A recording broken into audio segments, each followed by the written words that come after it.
بسم اللہ الرحمن الرحیم. ہم نے پچھلی مرتبہ سورہ مائدہ مکمل کی تو میں نے آپ لوگوں سے یہ درخواست کی کہ اگر آپ مجھے اجازت دیں تو میں سورہ انعام کے جو قرآن مجید کی اگلی سورہ ہے اس کی جگہ پر سورہ سبا سے آغاز کروں. تو آپ نے بڑی فراخ دلی سے مجھے اجازت دے دی، لیکن ساتھ ہی یہ بھی پوچھا کہ آخر یہ جو قرآن مجید کو آپ ایک اور جگہ سے شروع کر رہے ہیں تو جہاں سے شروع کر رہے ہیں وہاں سے شروع کرنے کی کیا وجہ ہے، اور قرآن میں جس طرح سے کہ سورتوں کی ترتیب ہے اس کے پیچھے کیا مقصد، کیا حکمت ہے. جو آپ کہہ رہے تھے 5 گروپنگ ہیں 7. اب میں اس کے بارے میں آپ کے سامنے آج ایک گفتگو کروں گا. اس کا عنوان ہے نظم قرآن. قرآن مجید میں نظم، ترتیب، جس کو آپ کہتے ہیں نا کوہیرنس. قرآن مجید کے بارے میں چند باتیں تو آپ جان لیجئے اختصار کے ساتھ، وہ کہ جو قرآن میں بیان ہوئی ہیں خود، اور جو ہم مانتے ہیں مگر بہت زیادہ اس کو اپریشیٹ نہیں کیا جاتا، اس کو زور دے کے بیان نہیں کیا جاتا. ایک بات تو بڑی واضح ہے، قرآن نے بیان کیا کہ اللہ نے اس قرآن کو خود محفوظ کرنے کا فیصلہ کر لیا ہے. یہ بات سورہ ہجر جو سورہ نمبر 15 ہے اس کی آیت نمبر 7 میں بیان ہوئی ہے. انا نحن نزلنا الذکر وانا لہ لحافظون. ہم ہی ہیں کہ جنہوں نے اس ذکر کو نازل کیا اور ہم ہی اس کی حفاظت کریں گے. قرآن مجید نے یہ حفاظت کا جو ذکر کیا اس کی کئی وجوہات ہیں. میں سب کو تو بیان نہیں کر رہا، لیکن ایک وجہ قرآن مجید سے یہ معلوم ہوتی ہے کہ اس کتاب کو یہ حیثیت ملنی تھی کہ اسے اللہ تعالیٰ نے الفرقان ڈکلیئر کیا ہے. قرآن میں کئی جگہوں پر قرآن مجید کا نام الفرقان رکھا گیا ہے. الفرقان سے مراد جو سورس واضح فرق کر دے، کس میں؟ حق میں، باطل میں، صحیح میں، غلط میں. تو قرآن مجید وہ کتاب ہے کہ جو کسوٹی ہے. آپ کو معلوم ہے کہ قرآن کی ایک سورہ ہے، سورہ نمبر 25، اس کا نام ہی الفرقان ہے. تبارک الذی نزل الفرقان علی عبدہ لیکون للعالمین نذیرا. ویسے اس بات کی کوئی اہمیت نہیں ہے. وجہ یہ ہے کہ سورتوں کے نام کوئی سورتوں کے موضوعات کے عنوان نہیں ہوتے. یہ بات آپ کو معلوم ہے نا.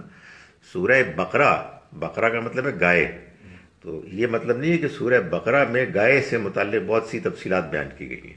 نہیں، وہ ایک گائے کا ذکر آ گیا تو بس اسی سے اس کا عنوان پڑ گیا. یہ ہمارے اس زمانے میں کہ جو اسلام کا دور آغاز تھا، جب لوگ مسلمان ہوئے تو ان کے ناموں کا بھی یہی معاملہ تھا. اب ہم لوگ بہت زیادہ اس بارے میں سینسٹیو ہوتے ہیں. اچھی بات ہے کہ اس لفظ کا کیا مطلب ہے، اس نام کا کیا مطلب ہے. اس زمانے میں جو نام تھے، اکثر نام عمر، ابو بکر، عائشہ، فاطمہ، طلحہ، زبیر، وہ پرانے نام تھے جو رکھے گئے تھے. کوئی خاص مطلب نہیں تھا زیادہ تر کا. کوئی کسی جھاڑی کا نام ہو گیا، کوئی کسی بکری کا نام ہو گیا، کوئی فلاں کا ہو گیا. اس کی آواز اچھی لگتی تھی تو لوگ نام رکھ لیتے تھے.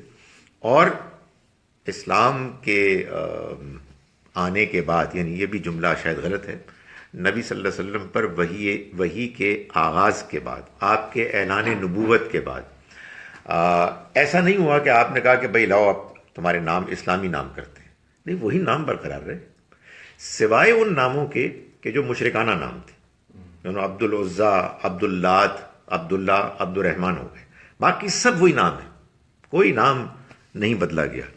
تو چنانچہ وہ میں آج ہی کسی صاحب سے سن رہا تھا جی کہ وہ ایک صاحب ہیں، مسلمان ہو گئے، تو ان کا نام ڈیوڈ ہے، لوگ ان کو بڑی شک کی نگاہ سے دیکھتے ہیں تو اس میں کیا پرابلم ہے آپ کو بھائی؟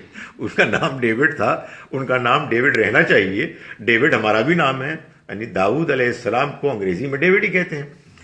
تو قرآن مجید میں ناموں کو بہت زیادہ آپ یعنی اس طرح سے اہمیت نہ دیں جیسے کہ قرآن کے پریزنٹیشن کو دی جاتی ہے، اس لیے کہ نام تو ایک صورتوں کے ایک سے زیادہ بھی ہوتے ہیں، لیکن قرآن نے اپنے آپ کو الفرقان ڈکلیئر کیا کہ یہ صحیح اور غلط میں فرق کرنے والی کتاب ہے۔ اس کو اللہ تعالیٰ نے ایک جگہ واضح بھی کیا کہ اس کا مطلب کیا ہے۔ سورہ بقرہ میں سورہ نمبر 2 کی آیت نمبر 213 میں اللہ تعالیٰ نے یہ بتایا کہ یہ جو اللہ نے اپنے پیغمبروں کے ساتھ کتاب نازل کی، اس کتاب کے نزول کا مقصد یہ ہے کہ لیحکم بین الناس، کہ وہ لوگوں کے درمیان فیصلہ کر دے، فی مختلفو فی، ان معاملات میں جن میں انہوں نے اختلاف کیا۔ ظاہر ہے کہ مذہب کے، دین کے معاملات میں ہمارے درمیان اگر کہیں ڈس ایگریمنٹ ہو جائے تو اس کا فیصلہ اللہ کی کتاب کرے گی۔ یہ کتاب اب بالکل محفوظ شکل میں ہمارے پاس موجود ہے۔ اس کتاب کے بارے میں ایک اور بڑی اہم بات اللہ تعالیٰ نے یہ بتائی کہ یہ کتاب اس امت کی یونٹی کی کتاب ہے۔ اس امت میں اگر اتحاد ہونا ہے تو وہ اس کتاب کی بنیاد ہی پر ہو سکتا ہے۔ چنانچہ سورہ آل عمران جو تیسری سورہ ہے، اس میں آیت نمبر 103 میں 103 میں اللہ تعالیٰ فرماتے ہیں کہ وَاعْتَصِمُوا بِحَبْلِ اللَّهِ جَمِيعًا، اور اللہ کی اس رسی کو مضبوطی سے پکڑ لو، وَلَا تَفَرَّقُوا، اور تفرقے میں مت پڑو۔ معلوم یہ ہوا کہ اگر آپ اللہ کی رسی کو سب کے سب مضبوطی سے پکڑیں گے، یعنی اس کو سمجھیں گے، اس کو پڑھیں گے، اس پر غور کریں گے، اس پر عمل کریں گے، اسی کی بنیاد پر اپنے مذہبی معاملات کو طے کریں گے تو آپ متحد ہوں گے۔ اور اگر آپ اس کو نہیں پکڑیں گے اور کسی اور چیز کو پکڑ لیں گے تو پھر آپ منتشر ہوں گے، کوئی کسی کا نام لیوا ہے، کوئی کسی کا گرویدہ ہے، کوئی کسی کا فین ہے دینی معاملے میں، تو ظاہر ہے کہ پھر آپ کا اتحاد نہیں ہو سکتا۔ قرآن مجید نے چنانچہ اپنے بارے میں یہ بھی کہا ہے، یہ چنانچہ بڑا ضروری ہے، اپنے بارے میں یہ بھی کہا ہے کہ قرآن ایک واضح کتاب ہے، اٹس اے کلیئر بک۔ اس کی وجہ کیا ہے؟ اس کی وجہ یہ ہے کہ میں بعض اوقات اپنے اسٹوڈنٹس کو سمجھانے کے لیے کہتا ہوں کہ دیکھو، آپ کو یہ بتایا جائے کہ یونیورسٹی کی بعض پالیسیز آپ کو خالد ظہیر نے آ کے بتانی ہے۔ خالد ظہیر نے جو پالیسیز آپ کے سامنے بیان کی، اصل میں وہ یونیورسٹی کا فیصلہ ہے۔ اور خالد ظہیر صاحب آتے ہیں اور بیان کرتے ہیں، بات ہی سمجھ میں نہیں آ رہی، بڑ بڑ کر کے چلے گئے، انہوں نے کہا یار پتہ نہیں کیا بات ہے، پڑھا کے تو بہت آئے ہیں لیکن کوئی بات سمجھ میں نہیں آئی ہے۔ تو فائدہ کیا ہوا؟ اس الفرقان کا کیا فائدہ ہوا کہ جو فیصلہ تو کرنے آئی تھی مگر فیصلہ کیا ہے پتہ نہیں لگا۔ بہت زبردست فیصلہ ہے، کیا ہے بھائی پتہ ہی نہیں۔ وہ کس کام کی یونٹی کی کتاب ہے کہ جس کتاب کو آپ پڑھیں تو پتہ نہیں لگتا کیا کہہ رہی ہے۔ تو اس لیے یہ ضروری ہے، یہ ضروری تھا کہ یہ کتاب واضح ہوتی۔ چنانچہ یہ ہم مسلمانوں کا پروپیگنڈا ہے قرآن کے خلاف کہ یہ بہت مشکل کتاب ہے۔ مسلمانوں نے بہت سارے پروپیگنڈے کیے ہوئے ہیں اسلام کے خلاف، ان میں سے ایک پروپیگنڈا یہ بھی ہے کہ یہ کتاب بہت بڑی مشکل کتاب ہے۔ نہیں، کسی عالم سے پوچھے تو اب عالم کے پاس آئیں گے تو وہ تو اپنی بات بتائے گا۔ سو اللہ تعالیٰ نے چنانچہ اس بات کو بیان فرمایا کہ یہ کتاب مبین ہے، یہ واضح کرنے والی کتاب ہے، یہ واضح کتاب ہے۔ چنانچہ کئی صورتیں بیان کرتی ہیں، مثال کے طور پر ایک سورہ ہے سورہ دخان 44 سورہ، وہ آغاز اس کا یہیں سے ہوتا ہے کہ یہ واضح کتاب، واضح کر دینے والی کتاب اس بات پر گواہ ہے کہ پیغمبر آپ اللہ کے پیغمبر ہیں اور یہ کتاب اللہ کی کتاب ہے۔ ظاہر ہے کہ اس کا یہ مطلب نہیں ہے کہ آپ کو کچھ بھی نہیں آتا، آپ عربی نہیں جانتے اور آپ اس کو پڑھیں گے اور آپ اس کا مطلب سمجھ لیں گے. نہیں، جب آپ اس کی ایک مناسب تیاری کر لیں گے یا آپ ایک سادہ سا ترجمہ پڑھیں گے اور دھیان سے پڑھیں گے اور اس کو اہمیت دیں گے تو اس کا جو موٹا موٹا پیغام ہے وہ آپ کو سمجھ میں آ جائے گا. یہ تو تھیں وہ باتیں چند کہ جو میں کہہ رہا تھا کہ تمہیدی باتیں ہیں. اس کے بعد ایک اور بات جو قرآن نے خود اپنے بارے میں کہی، جو میرے آج کی پریزنٹیشن کے لیے ایک امپورٹنٹ تمہید ہے، وہ یہ ہے کہ قرآن مجید میں بالکل آغاز کی صورتوں میں ایک سورہ مبارکہ ہے کہ جس کا نام ہے سورہ قیامہ. یہ سورہ نمبر 75 ہے، 75. اس میں اللہ تعالیٰ نے ایک مقام پر یہ بات بیان فرمائی. یہ مقام ہے آیت نمبر 16 سے لے کر آیت نمبر 19 تک. سورہ نمبر 75 ورسز 16 to 19. اس میں جو بات بیان کی گئی ہے اس کا ایک بیک گراؤنڈ ہے. یہ کتاب جو آج ہمارے پاس مذہب دین میں فیصلہ کرنے والی کتاب ہے، یہ کتاب جو ہم مسلمانوں کی یونٹی کی کتاب ہے، یہی کتاب نبی اکرم صلی اللہ علیہ وسلم کے لیے انسپریشن کی کتاب تھی، گائیڈنس کی کتاب تھی، موٹیویشن کی کتاب تھی، لوگوں کے سوالوں کے اعتراضات کے جوابات دینے والی کتاب تھی.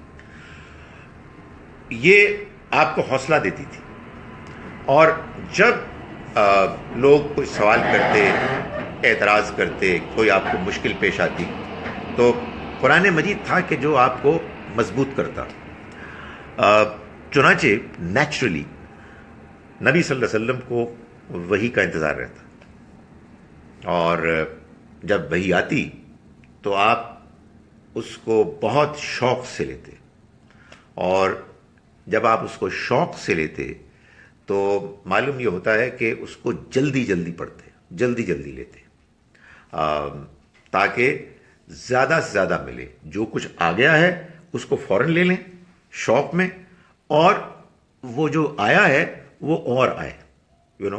یہ جو اشتیاق ہے، بس آدمی اس کو امیجن ہی کر سکتا ہے کہ آپ کے اندر جو اس کا بے انتہا شوق تھا، اس کو قرآن نے ایک سے زیادہ مرتبہ بتایا.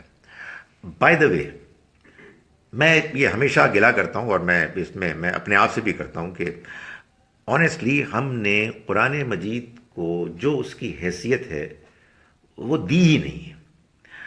قرآن مجید کے جو مختلف پہلو ہیں، آپ کہیے اس کی بریلینس کے، ان میں ایک پہلو یہ ہے کہ یہ اللہ تعالیٰ کا نبی اکرم صلی اللہ علیہ وسلم کے ساتھ کلام ہے، مکالمہ ہے، جس سے کہ آپ کو یہ معلوم ہوتا ہے کہ حضور کی کیا کیفیات ہوتی تھیں، آپ کی کیا ضروریات ہوتی تھیں، اللہ تعالیٰ اس میں آپ کو کیسے رسپونڈ کرتے تھے. اور یہ سب محفوظ ہے. لوگ بہت سے سوال پوچھتے ہیں کہ حضور ایسے کیا کرتے تھے، ایسے موقع پہ کیا کرتے تھے. تو میں ان کو بتانے کی کوشش کرتا ہوں، یار کوئی گارنٹی نہیں ہے. ساری خبریں ہیں، کچھ اوتھینٹک ہیں، کچھ کم اوتھینٹک ہیں، کچھ بالکل نہیں ہے. یہ absolutely purest of the pure ہے، اور اس میں بہت سی وہ باتیں بتائی گئی ہیں کہ جو آپ کو اس دنیا میں کہیں اور مل نہیں سکتی. ان میں سے ایک بات یہ بھی ہے کہ نبی صلی اللہ علیہ وسلم انتظار کرتے تھے. تو قرآن مجید نے یہ کہا سورہ قیامہ کی آیت نمبر 16 سے 19 تک، لا تحرک بہ لسانک لتعجل بہ، آپ اپنی زبان کو تیزی سے مت ہلائیے اس مقصد کے لیے کہ یہ آپ کو جلدی مل جائے. سو یہ وہ کیفیت بیان ہو رہی ہے. اِنَّ عَلَيْنَا جَمْعَهُ وَقُرْآنَهُ، یہ ہماری ذمہ داری ہے کہ ہم اس کو جمع بھی کریں گے اور اس کو پڑھیں گے بھی. فَإِذَا قَرَأْنَاهُ، آپ کہتے ہیں قرآن یہ پڑھنے کے مفہوم میں، فَإِذَا قَرَأْنَاهُ، پھر جب ہم اس کو پڑھیں، فَاتَّبِعْ قُرْآنَهُ، تو آپ بھی اس کے پڑھنے کو فالو کریں. ثُمَّ إِنَّ عَلَيْنَا بَيَانَهُ، پھر یہ ہماری ذمہ داری ہے کہ ہم اس کو بیان بھی کریں گے. اس میں اللہ تعالیٰ نے اصل میں ایک پروسیس کو بیان کیا ہے کہ جو فالو کیا جائے گا، جس کے نتیجے میں قرآن کو جمع کیا جائے گا اور پھر اس کو محفوظ کر لیا جائے گا. اور آپ یوں سمجھیے کہ نبی صلی اللہ علیہ وسلم کو تسلی دی گئی کہ آپ وری نہ کریں، یہ آپ کی ذمہ داری ہی نہیں ہے کہ قرآن کیسے جمع ہوگا، قرآن کیسے آگے بیان پھیلے گا. آپ اپنا کام کریں کہ آپ اس کو ریسیو کریں اور اس کے ذریعے سے لوگوں کو خبردار کریں. یہ بات جب اللہ تعالیٰ نے بیان فرما دی تو ظاہر ہے کہ یہ سوال پیدا ہوا کہ اس میں جو بات بیان ہوئی ہے اس کا کیا مفہوم ہے. دور آخر میں مدینہ منورہ میں یہ بات معلوم ہوتی ہے کہ یہ جو قرآن نے بات بیان کی یہاں بالکل ابتدائی مکی سورہ میں، آپ کے زندگی کے آخری 10-11 سالوں میں جو آپ نے رمضان مدینے میں گزارے، اس میں کیا ہوتا کہ جبرائیل علیہ السلام قرآن پڑھتے اور نبی صلی اللہ علیہ وسلم پیچھے پیچھے پڑھتے. بالکل ایسے ہوتا، اس کو عرضہ کہتے ہیں. اس میں کیا ہوتا، اس میں جو قرآن نازل ہو چکا تھا وہ قرآن باقاعدہ دہرایا جاتا. اور آبویسلی جو آخری رمضان تھا جس میں پورا قرآن نازل ہو گیا تھا تو پورا قرآن پڑھا گیا اور پورا قرآن دہرایا گیا. اور کہتے ہیں کہ اس میں یہ عمل 2 مرتبہ ہوا اور نبی صلی اللہ علیہ وسلم کے ساتھ آپ کے ساتھی بھی تھے. یہ بات میں خاص طور پر اس لیے کہہ رہا ہوں کہ یہ جو قرآن پڑھا گیا ہوگا اس کی کوئی ترتیب ہوگی کہ نہیں ہوگی؟ وہ ترتیب آپ کے خیال میں یہ جو ترتیب ہے اس سے کوئی مختلف ہوگی؟ سوال ہی پیدا نہیں ہوتا. چنانچہ یہ نبی صلی اللہ علیہ وسلم کی زندگی میں بغیر کسی شک و شبہ کے یہ کتاب اسی طرح سے تھی اور آپ اس کو ایسے ہی چھوڑ کے گئے. چنانچہ لوگوں میں سے بعض نے پورے قرآن کو یاد کر لیا، بعض نے ایک بڑے حصے کو یاد کیا، اور اگر بعض ہماری طرح کے بھی تھے تو ظاہر ہے کہ کچھ تھوڑا حصہ انہوں نے بھی یاد کیا. اور یہ تمام مسلمانوں پر حقیقت بات واضح تھی کہ یہ قرآن ہے کہ جو الحمد سے لے کے والناس تک 114 سورتوں پر مشتمل یہ اللہ کی کتاب ہے. اور اسی کتاب کو آگے اگلی نسل کو منتقل کیا گیا، پھر اگلی نسل کو منتقل کیا گیا، مسلمانوں کے مکمل اتفاق، اجماع اور تواتر، ان انٹرپٹڈ کنٹینیوٹی کے ساتھ. چنانچہ ہمیں اس پر اطمینان ہے کہ یہ کتاب جو ہمارے ہاتھوں میں ہے یہ وہی کتاب ہے کہ جو نبی صلی اللہ علیہ وسلم نے اپنی زندگی میں اپنے ساتھیوں کو، دنیا والوں کو اللہ کی کتاب کی حیثیت سے پیش کی. کوئی اس کو اللہ کی کتاب مانتا ہے نہیں مانتا یہ اور بات ہے، ہم اس کو دعوت دیں گے، سمجھائیں گے، اس کے سوالوں کے جواب دیں گے، لیکن یہ ہم منوا سکتے ہیں کہ یہ وہی کتاب ہے، اس لیے کہ اس میں کوئی شبہ ہی نہیں ہے اور یہ ترتیب بھی ہوئی ہے. وہ جو کمپائلیشن کا تھا حضرت ابوبکر اور حضرت عمر کے زمانے کا، اس کی بھی تھوڑی سی وضاحت کر دیں کیونکہ وہ بھی یعنی یہ بات جو ہمارے ہاں مشہور ہو گئی، اور یہ مجھے کافی اس سے واسطہ پڑتا ہے کہ بچے او لیولز اے لیولز پڑھ کے آتے ہیں اور ظاہر ہے کہ جو ٹیکسٹ بک میں جو چیز لکھی ہوئی ہے وہ حرف آخر ہوتی ہے. وہ کہتے ہیں حضرت عثمان نے اس کو جمع کر کے تو اس کے اعراب لگوائے اور پھر اس کو بھجوایا. کہنے کا مقصد یہ ہے کہ اور پھر کچھ لوگ تھے صحابہ کرام، انہوں نے طے کیا تو پھر یہ ڈسکشن ہوتی ہوگی کہ اے سورہ بقرہ کتنے رکھی ہے، اے شروع رکھ دیو، یاسین کتنے رکھی اتنے رکھ دیو. واٹ ڈو یو مین مین؟ یہ کسی کا اختیار ہی نہیں تھا، کسی کا رائٹ ہی نہیں تھا، کوئی یہ فیصلہ کیسے کر سکتا تھا؟ آپ دیکھتے ہیں مسلمان آپس میں کتنا جھگڑتے ہیں، ہر چھوٹی بڑی بات پہ وہ جھگڑتے ہیں. اس پہ کوئی جھگڑا ہی نہیں ہوا کہ حضرت عثمان نے، حضرت ابو بکر نے، حضرت عمر نے فیصلہ کیا کہ چلو یار اس طرح چلا دو، تو ٹھیک ہے چلا دو. اگر ایسا ہوتا تو لازماً قرآن مجید کی ترتیب کے کئی ورژنز ہوتے.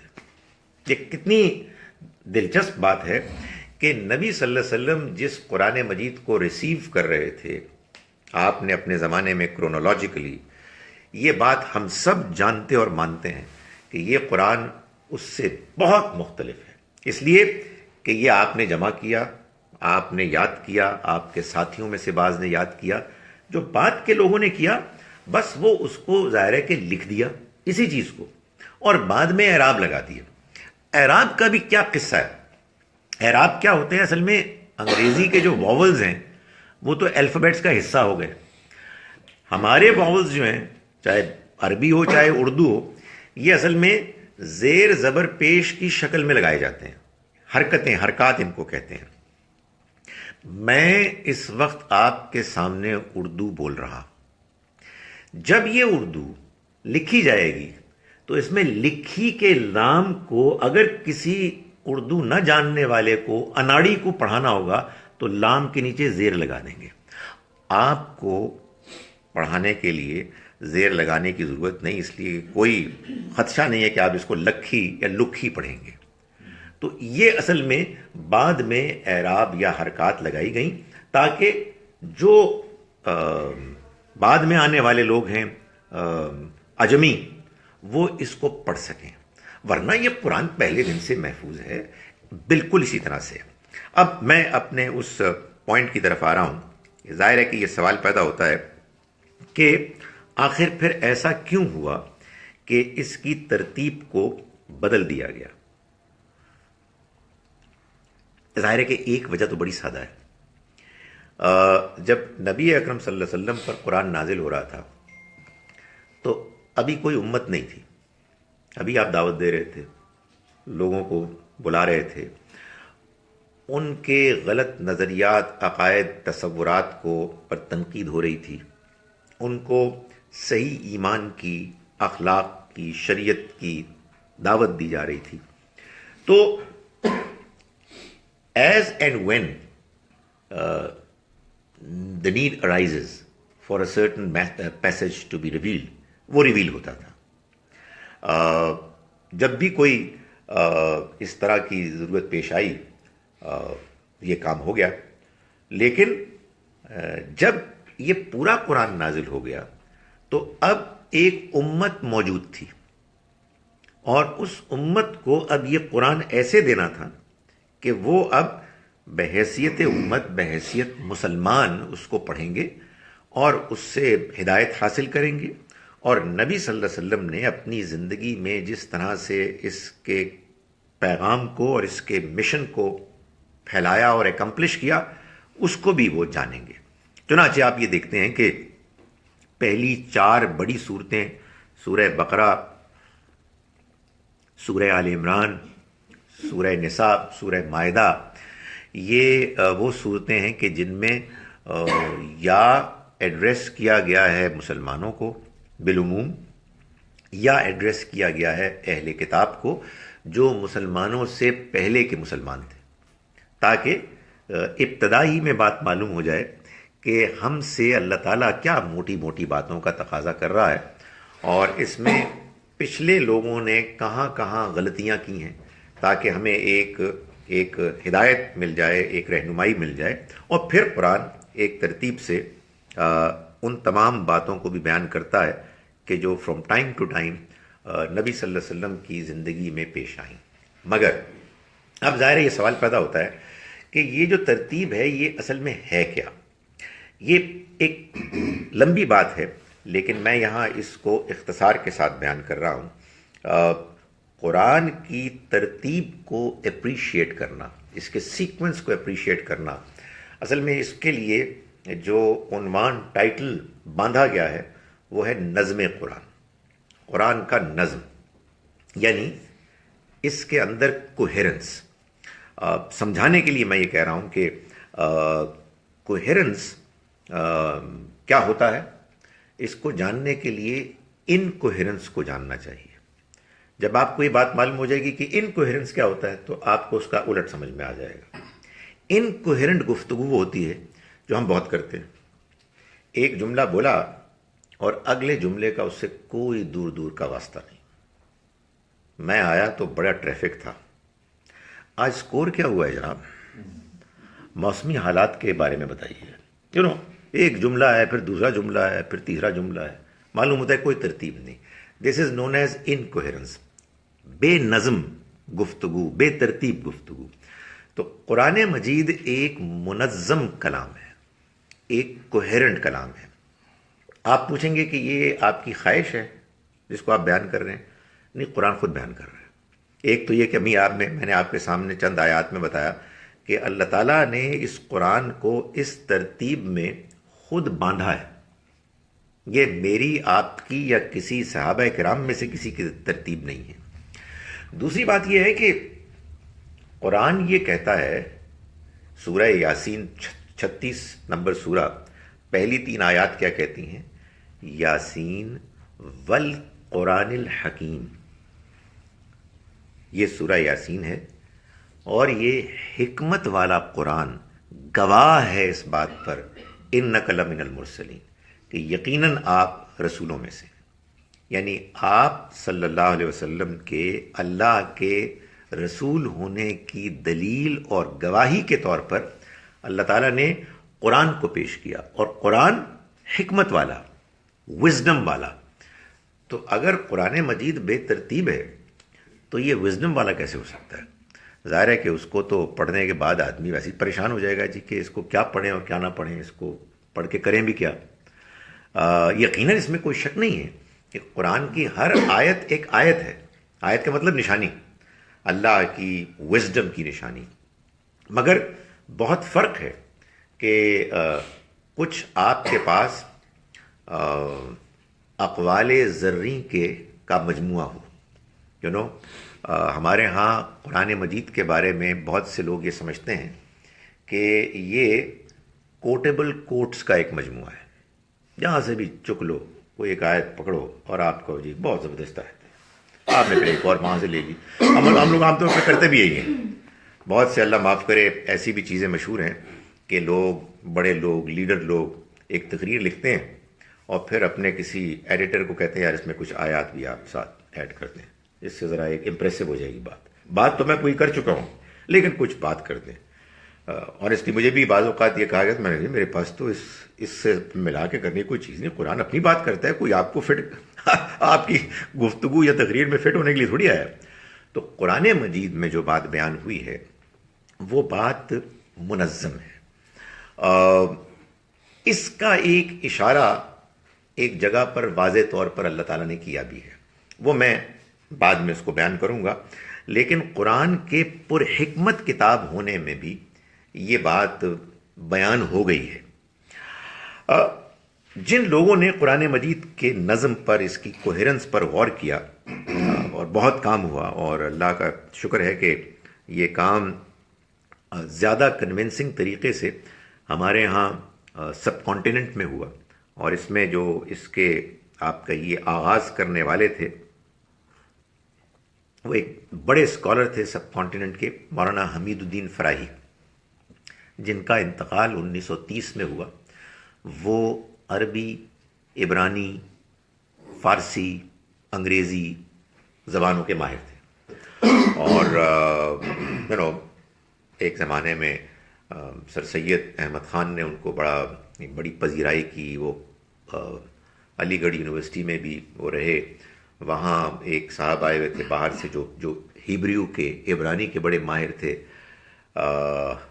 ان سے انہوں نے ہیبریو سیکھی، انہوں نے ان سے شاید فارسی، عربی سیکھی۔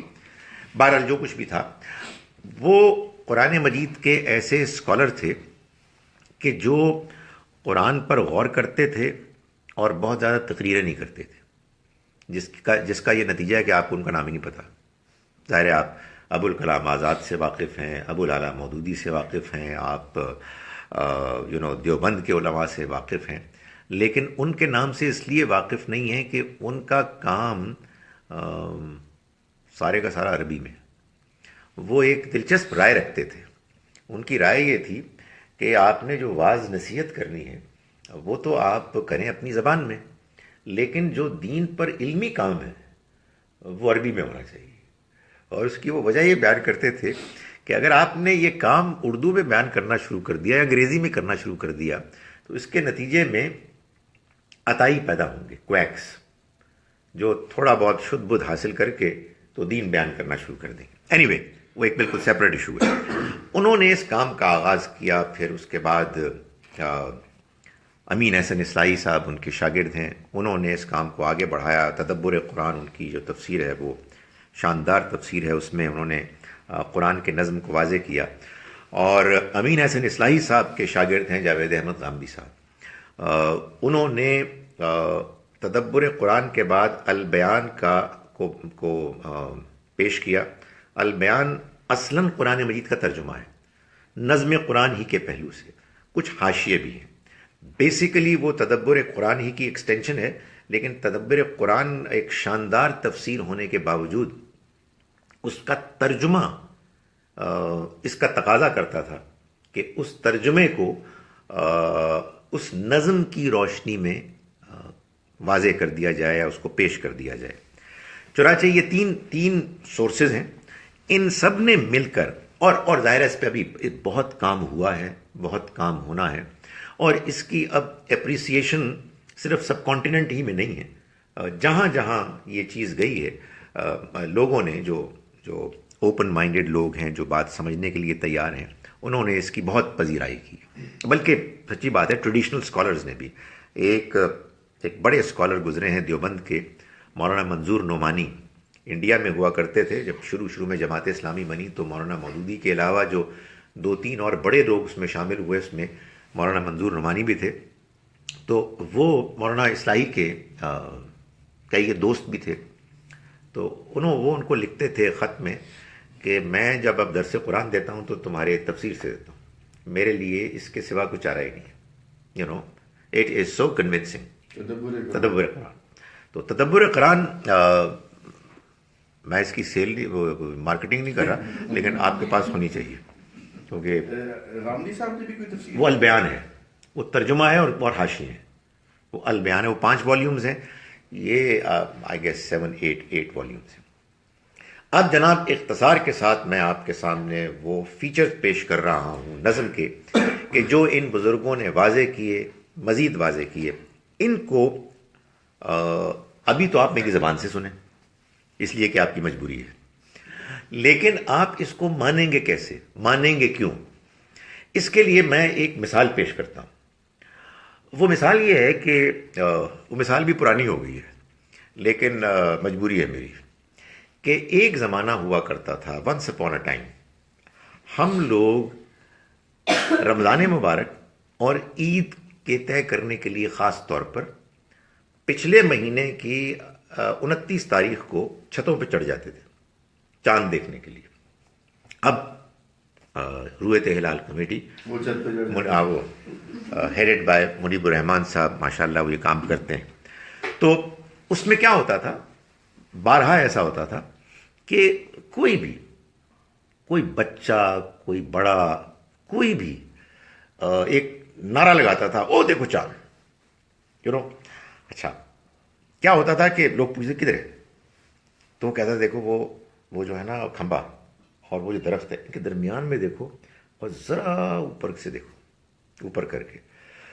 اب چاند اتنا باریک ہوتا تھا کہ آپ کو آسانی سے نظر نہیں آتا تھا، لیکن اگر آپ اس کھمبے اور اس درخت کے درمیان میں دیکھیں اور اوپر سے دیکھیں جیسے وہ بتا رہا ہے، اگر چاند ہے تو نظر آ جائے گا، اور ایسے نظر آئے گا جیسے سورج نظر آتا ہے. پھر آپ کو کوئی ڈاؤٹ ہی نہیں ہوگا، نظر آ گیا جی، یہ لائن نہیں ہوں، ایسے بالکل نظر آ گیا، آئی ہیو سین اٹ. اور جب آپ کہتے ہیں آئی ہیو سین اٹ تو بس ختم ہو گئی بات. بالکل اسی طرح کا یہ معاملہ ہے. میں آپ کے سامنے نظم قرآن کے کچھ فیچرز پیش کروں گا، مگر یہ آپ کے لیے ایسے ہی ہے جیسے کہ میں کہوں چاند نظر آ گیا. مگر نظر آیا کہ نہیں آیا، اس کے لیے آپ کو خود دیکھنا ہوگا. یا آپ کو نظر آ جائے گا یا آپ کہیں گے نہیں، ایسے انہوں نے ایک خواہ کی ایک تقریر کی ہے. اچھا ہوتا کہ قرآن ہی پڑھاتے تاکہ ہم اپنے اس سبق کو آگے بڑھاتے. قرآن مجید کے نظم کے بارے میں جنہوں نے تحقیق کر کے پریزنٹیشن کی، اس کے 3 لیولز بیان کیے. 3 لیولز. ایک سورہ یونٹی، دوسرا سورہ پیئرز، تیسرا سورہ گروپس. پہلے سورہ یونٹی کو لے لیں. سورہ یونٹی کا مطلب یہ ہے کہ قرآن مجید کی تمام صورتیں 114 چھوٹی ہوں یا بڑی، اپنے اندر آیات میں ایک ترتیب رکھتی ہیں جو بڑی گہری لنک ہے ایک دوسرے کے ساتھ، ایسے کہ سورہ مبارکہ اپنے پورے مجموعے میں آپ کے سامنے ایک پریزنٹیشن کر رہی ہے جو مختلف اجزاء پر مشتمل ہے. ان اجزاء کو پھر آپ کو لنک کرنا ہے. قرآن مجید کی پریزنٹیشن میں کیا ہوتا ہے کہ وہ لنک کرنے والی باتیں الفاظ میں نہیں ہوتی. جیسے ہم کہتے ہیں نا، میں بات کروں کہ دیر فور، تو اب یہ دیر فور نہیں ہوگا، چنانچہ اس کا نتیجہ یہ ہے. تو غامدی صاحب کے ترجمے میں یہ کر دیا گیا ہے جو تدبر قرآن میں، تب جو تدبر قرآن میں آپ اس کو بیان میں دیکھیں گے، تفسیر میں دیکھیں گے. میں صرف اس کی ایک یا دو مثالیں پیش کروں گا، اس لیے کہ ظاہر ہے کہ یہ ایک لمبا مضمون ہے. ان مثالوں سے پہلے آپ مسئلہ سمجھ لیجئے جو مجھے امید ہے کہ آپ بھی اس سے دو چار ہوتے ہوں گے جو بھی قرآن پڑھتا ہے. کہ آدمی کہتا ہے یا اللہ تیری کتاب تو ہے، یقیناً ہے، میرا ایمان ہے، پر یہ سمجھ نہیں آیا کہ ابھی آپ بات کر رہے تھے بادلوں کی اور بارش کی، پھر آپ نے نوح علیہ السلام کی کہانی شروع کر دی، اس کے بعد پیغمبروں کی کہانی شروع ہوگی، پھر آپ کہنے لگے نماز پڑھو، پھر آپ نے کہا قیامت ہونے والی ہے. تو سر یہ ہو کیا رہا ہے؟ دل ہی دل میں آدمی کہتا ہے نہیں یار نہیں، بالکل اللہ کی کتاب ہے، الحمدللہ، بہت ہمیں اس پر ایمان ہے، سمجھ میں نہیں آ رہی ہے. پھر اس کا ایک میں پتہ نتیجہ کیا نکلتا ہے؟ اس کا نتیجہ نکلتا ہے کہ آدمی قرآن مجید سے جو ایک جینون دلچسپی ہے وہ ختم ہو جاتی ہے. اور پھر کیا ہوتا ہے؟ پھر پڑھنے کے لیے آپ کو کہا جاتا ہے بڑا ثواب ہے. پھر مسلمان قرآن پڑھتے ہیں ثواب کے لیے، اور بھائی آپ بچوں نماز پڑھتے، آپ قرآن پڑھتے، اس کا بڑا ثواب ملے گا. یا میں آپ سے گزارش کروں، ثواب بالکل ٹھیک ہے، مگر you don't do things for ثواب. آپ جو بھی کام کرتے ہیں وہ اس کام کی وجہ سے کرتے ہیں، ثواب اس کا نتیجہ ہے. یعنی آپ اللہ کو یاد کرتے ہیں اس لیے کہ he deserves it, you want to do it. اس کا نتیجہ یہ نکلے گا کہ اللہ تعالیٰ آپ کو اس کا اجر دے گا. تو قرآن ہدایت کی کتاب ہے. قرآن کے پڑھنے کا مقصد ثواب نہیں ہے. آپ ہدایت کے لیے پڑھیں گے، اس کو سمجھیں گے، اس کو اپریشیٹ کریں گے، آپ کہیں گے کمال ہے، سبحان اللہ، بات سمجھ میں آ گئی، اور اللہ تعالیٰ اس سب پر آپ کو اجر دے گا. لیکن یہ کیسے ہوگا؟ کتاب تو سمجھ میں نہیں آئی، نہ عربی آتی ہے، نہ اس کی ترتیب سمجھ میں آتی ہے. تو اس کے بعد آنیسٹلی میں آپ کو بتا رہا ہوں دو نتیجے نکلتے ہیں. کچھ لوگ تو باہر نکل جاتے ہیں، یعنی یہ کتاب سمجھ میں نہیں آتی، آنیسٹلی مطلب کچھ اور پڑھتے ہیں یار، شیکسپیئر پڑھتے ہیں یار، ہمارے علماء نے بہت اچھا لکھا ہے یار، واہ، بہت اچھی تقریریں کرتے ہیں، طارق جمیل صاحب بہت اچھی گفتگو کرتے ہیں، اس کو سن لیں. آپ نے مذہبی جذبہ پیدا کرنا ہے تو آپ ادھر جائیں، قرآن کو پڑھیں گے ثواب کے لیے پڑھیں. یہ اس کا نتیجہ نکلا ہے، because people have tried to read it and have not been able to properly understand and get inspiration from it. مثال کے طور پر یہ ہوتا ہے کہ میں آپ کو ایک مثال دیتا ہوں.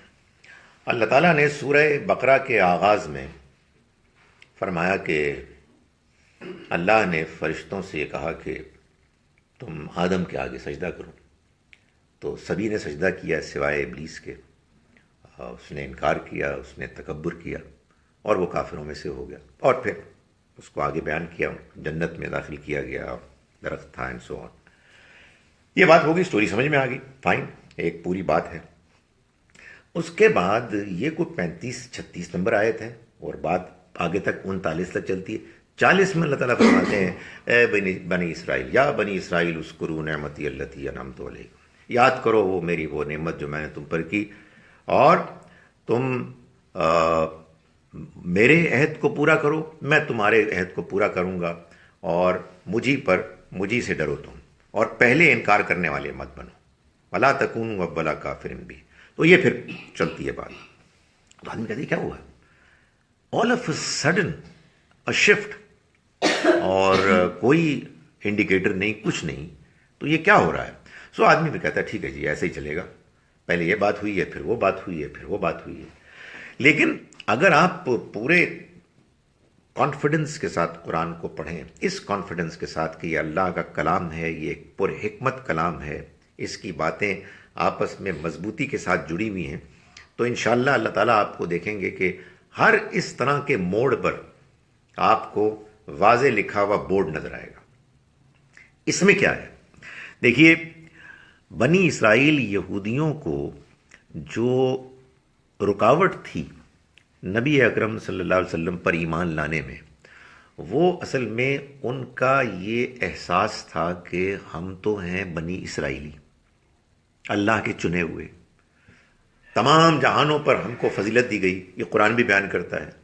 یہ بنی اسماعیل کے، جن کو ہم امی کہتے ہیں، ان پڑھ، ناواقف، ہم ان کے اندر کے ایک پیغمبر کو مان لیں کہ یہ اللہ کے پیغمبر ہیں، اور چنانچہ اپنے تمام تر علم کے باوجود ان پر نازل ہونے والی وحی کے آگے جھک جائیں، یہ نہیں ہوگا۔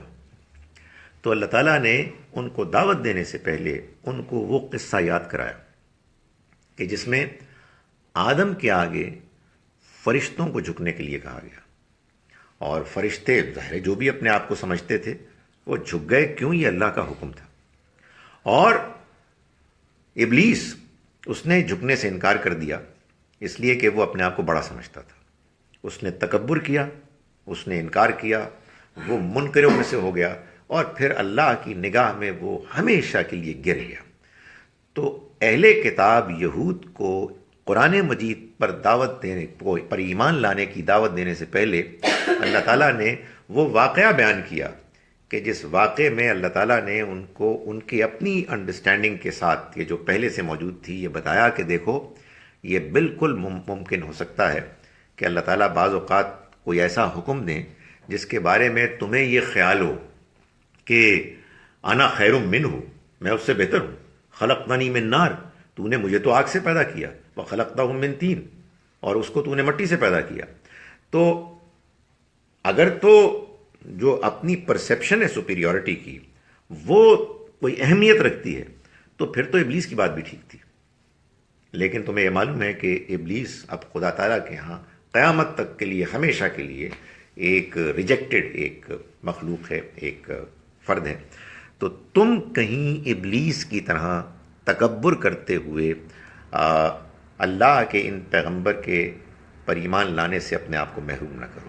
تو اب یہ دیکھیے کہ وہی جو پیسج تھا پہلے، جو ایک بالکل ڈسکنیکٹڈ، اس سے آگے سے ارریلیونٹ تھا، وہ گہرائی کے ساتھ اس کے ساتھ جڑ جاتا ہے، اور بات اب بہت زیادہ افیکٹو ہو جاتی ہے۔ ظاہر ہے کہ یہ وہ موضوع ہے کہ جس پر گفتگو مثالوں کے ساتھ کرنے کے لیے ایک لیکچر، کئی لیکچرز کی ضرورت ہے۔ میں نے آپ کو صرف ایک مثال دی ہے تاکہ میں اگلی بات کو بیان کر سکوں، لیکن میں آپ کو یقین دلاتا ہوں کہ پورا قرآن ایسا ہی کہ اس میں آپ محسوس کرتے ہیں کہ یہاں سے بات یہاں کیوں چلی گئی، لیکن اگر آپ قرآن کو اپریشیٹ کرنے والے ہوں تو آپ یہ محسوس کریں گے کہ یہ جو تبدیلی آئی ہے، بظاہر شفٹ ہوا ہے، ان دونوں کے درمیان ایک گہری لنک ہے، اور اس کی ایک ضرورت تھی جس کی وجہ سے ایسا ہوا ہے۔ یہ پہلا لیول ہے۔ میں نے آپ کو بتایا کہ قرآن مجید کے نظم کے 3 لیولز ہیں کہ جن کو کہ کلیم کیا گیا ہے اور ثابت کرنے کی کوشش کی گئی ہے۔ دوسرا لیول ہے سورہ پیئرز کا۔ سورہ پیئرز سے مراد یہ ہے کہ قرآن مجید کی 114 صورتوں میں سے -6 108 صورتیں ڈیوائیڈڈ بائی 2 54 جوڑوں میں، پیئرز میں منقسم ہیں۔ یعنی قرآن کی صورتیں جیسے اب ہمارے سامنے ہیں وہ 54 پیئرز پر مشتمل ہیں، ایسے کہ 2 صورتیں کہ جو ایڈجسنٹ آ رہی ہیں ایک ساتھ، وہ دونوں جوڑا ہے۔ یعنی جیسے جوڑے میں ہوتا ہے کہ جوڑے کا ایک پارٹنر ایک چیز کو ہینڈل کرتا ہے، ایک ایریا کو، اور دوسرا ایک دوسرے ایریا کو کرتا ہے، اور دونوں مل کر ایک دوسرے کو سپورٹ کرتے ہیں۔ ایک میں ایک بات ذرا نمایاں ہوتی ہے، ایک میں دوسری ہوتی ہے، لیکن دونوں کے درمیان کامنالٹیز بھی ہوتی ہیں، ان میں دوسروں کے مقابلے میں چیزیں کامن بھی ہیں لیکن فرق بھی ہیں۔ اس کی ایک مثال دوسری اور تیسری سورہ، پہلی سورہ ان 6 یونیک صورتوں میں سے ہے کہ جوڑا نہیں ہے، جو سورہ فاتحہ، لیکن سورہ بقرہ اور سورہ آل عمران، آپ نے کبھی غور کیا کہ یہ دونوں الف لام میم سے شروع ہوتی ہیں۔ چوتھی سورہ سورہ نساء وہ الف لام میم سے شروع نہیں ہوتی. تو یہ گویا کہ اللہ تعالیٰ نے اس کے بالکل آغاز میں اس کے ماتھے پر لکھ دیا کہ یہ دونوں جوڑا ہے. دونوں صورتوں میں اللہ تعالیٰ نے دو حصے کیے ہیں. ایک حصہ خطاب کرتا ہے اہل کتاب کو اور دوسرا حصہ خطاب کرتا ہے مسلمانوں کو. سورہ بقرہ میں اہل کتاب کو خطاب پہلے ہے اور مسلمانوں کو بعد میں ہے. یہی ترتیب ہے جو سورہ آل عمران میں بھی رکھی گئی ہے، صرف اس فرق کے ساتھ کہ جب اہل کتاب کو خطاب کیا گیا اور دعوت دی گئی تو اہل کتاب سے عام طور پر مراد ہے یہود اور نصارہ، جیوز اینڈ کرسچنز. سورہ بقرہ میں آپ یہ دیکھیں گے کہ خطاب اگرچہ کہ نصارہ سے بھی ہے کہیں کہیں، لیکن اصلاً بیسیکلی وہ یہودیوں سے. اور سورہ بقرہ کے سیکنڈ ہاف میں آپ یہ دیکھیں گے کہ مسلمانوں کو اس زمانے میں جتنی شریعت درکار تھی اس کا بیان ہے ایک ترتیب کے ساتھ، شریعت کے احکام ہے. یہ ہے سورہ بقرہ.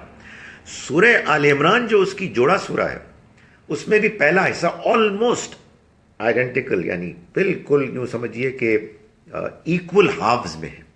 پہلے ہاف میں دعوت ہے اہل کتاب کو، لیکن یہاں نمایاں دعوت ہے نصارہ کو، مسیح علیہ السلام کے فالوورز کو. دوسرے حصے میں مسلمانوں سے خطاب ہے لیکن شریعت کا ایک حکم بھی نہیں ہے، بلکہ یہاں مسلمانوں کی اسپرچول مورل ڈیولپمنٹ کے لیے، جس کو ہم تزکیہ کہتے ہیں، پاکیزگی کے لیے اور ان کی ترقی کے لیے اللہ تعالیٰ نے، میں سمجھانے کے لیے کہتا ہوں، وہ طریقہ اختیار کیا ہے کہ جو آج کل ہمارے ہاں پڑھائی تدریس میں جس کو کیس سٹڈی میتھڈ آپ کہتے ہیں. ایک کیس لے لیا ہے غزوہ احد کا جو بیک گراؤنڈ میں ہے، اور اس میں جو کچھ ہوا، مسلمانوں کو پہلے کامیابی ہوئی، پھر پسپائی ہوئی، نقصان ہوا، اس سب کو پس منظر میں رکھ کے اللہ تعالیٰ نے مسلمانوں کی تربیت تزکیے کے لیے ہدایات دی. آخر میں دونوں صورتوں کے دعائیں، تو یہ مل کے دونوں ایک جوڑا بنتی ہے. ابھی ہم پڑھائے ہیں سورہ نساء اور سورہ مائدہ، اس میں جوڑا ہونے کا ایک پہلو تو میں بار بار بیان کرتا رہا ہوں کہ دونوں صورتیں اپنے اصل مضمون کے لحاظ سے کہیں 2/3 پریزنٹیشن کے بعد ختم ہو گئی. اس کے بعد کویشچن آنسرز ہیں. سورہ نساء میں 4 کویشچنز ہیں جن کے آنسر دیے گئے ہیں. سورہ مائدہ میں 5 کویشچنز ہیں جن کے آنسر دیے گئے ہیں. ایک اور میں آخری مثال آپ کو دیتا ہوں، جو مثال جوڑے کی مثال کے لحاظ سے اتنی پرومیننٹ نمایاں ہے کہ 2 صورتیں ہیں لیکن ہم ان کا نام ایک ہی لیتے ہیں، معوذتین، سورۃ الفلق، سورۃ الناس. قل اعوذ برب الفلق، قل اعوذ برب الناس. دونوں میں ہم تعوذ کرتے ہیں، اللہ کی پناہ مانگتے ہیں بعض چیزوں کے شر سے. صرف فرق اتنا ہے کہ سورہ فلق میں جن چیزوں سے پناہ مانگی گئی ہے اللہ کی، وہ ہیں کہ جو خارج میں ہوتی ہیں، یعنی ومن شر غاسق اذا وقب ومن شر النفاثات فی العقد، اندھیرے کے شر سے جب وہ چھا جائے، اور پھونکنے والوں کے شر سے کہ جو گرہوں پر پھونکتے ہیں، اور حسد کرنے والے کے شر سے جب وہ حسد کرے. اور سورہ ناس میں وہی بات کہ ہم اللہ کی پناہ مانگتے ہیں اس شر سے کہ جو ہمارے اندر ہے، من شر وسواس الخناس الذی یوسوس فی صدور الناس من الجنۃ والناس. تو یہ بھی جوڑا ہے. باقی 54 جوڑے ہیں جو اس قرآن مجید میں ہیں. تو جب آپ اس کو پڑھتے ہیں صورتوں کو اور اس لحاظ سے پڑھتے ہیں تو ہر سورہ کے اندر جو کچھ بیان ہوا ہے وہ بڑا گہرا لنک رکھتا ہے. اور دوسری چیز یہ ہے کہ ان میں اکثر صورتیں جوڑا ہیں، جو نہیں بھی ہیں ان کا نہ ہونا بھی سمجھ میں آتا ہے. اب جو آخری چیز ہے وہ ایک طویل چیز ہے، لیکن مجھے اس کو بہت اختصار کے ساتھ بیان کر رہا ہے، اور وہ ہے سورہ گروپس. ایک بڑی پرابلم جو آتی ہے بعض لوگوں کو سمجھنے میں وہ یہ ہے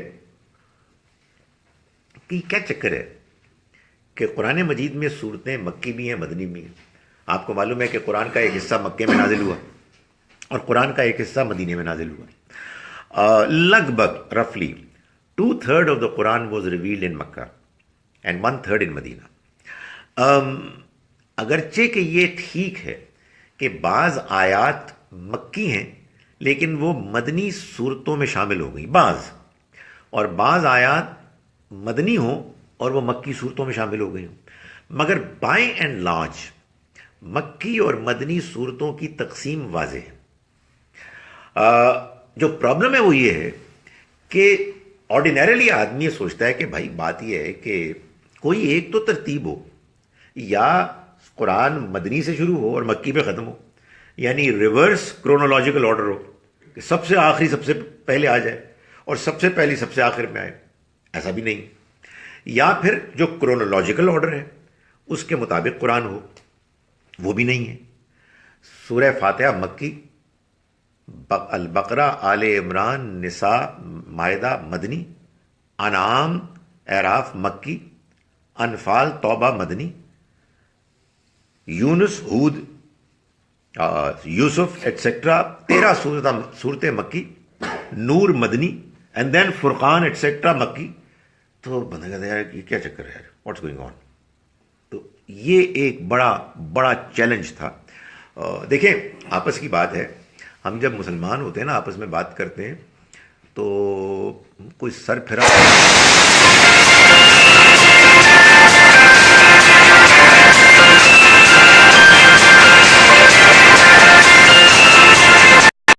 ہمارا عقیدہ ہے. یہ بھی ایک ویسے بڑی دلچسپ بات ہے، یہ ہمارا عقیدہ ہے. یار مطلب کہ آپ اتنے سیریس ہو کے کیوں بات کر رہے ہیں؟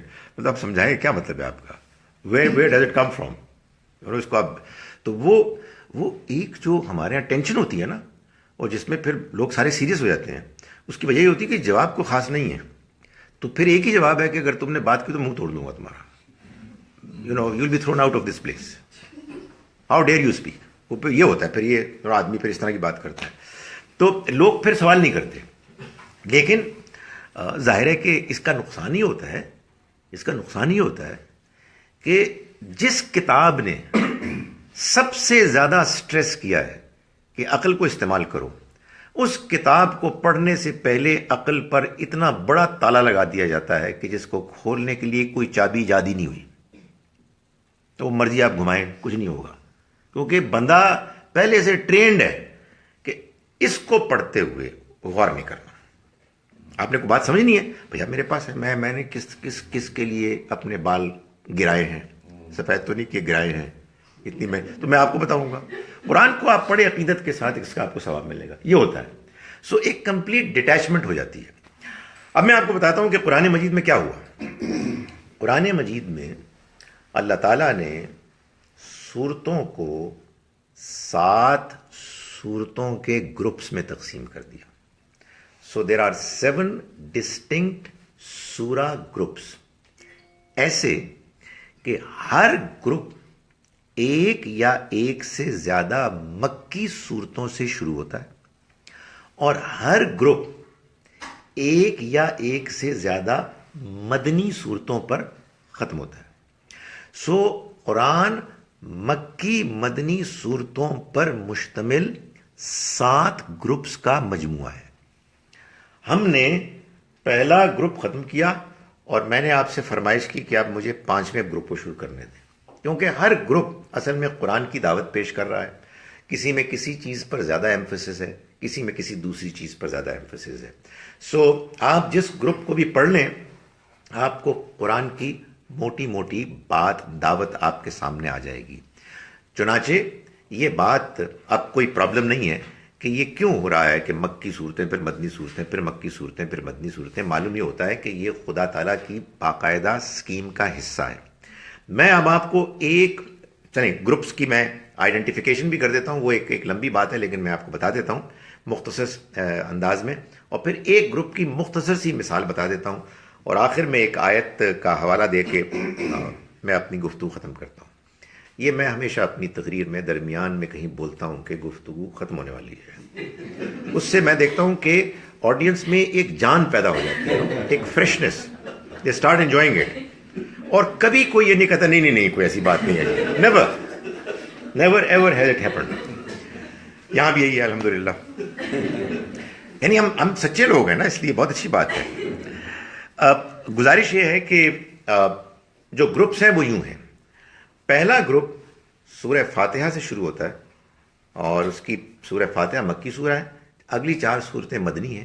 یہ پہلا گروپ ہے جو مائدہ پہ ختم ہوتا ہے, جو ہم نے پچھلی مرتبہ مکمل کیا الحمدللہ. دوسرا گروپ 4 سورتوں پر مشتمل ہے.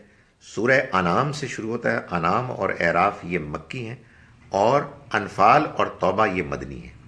تیسرا گروپ سورہ نمبر 10 سے شروع ہوتا ہے, جو ہم نے ایک جگہ اور پڑھی سورہ یونس, اور اس میں 13 مکی صورتیں ہیں, اور پھر لاسٹ سورہ نور مدنی ہے. یہ تیسرا گروپ ہے. چوتھا گروپ ہے جو سورہ الفرقان سے شروع ہوتا ہے, 25ویں سورہ ہے, اور سورہ احزاب پر ختم ہوتا ہے, جو مدنی سورہ ہے 33rd.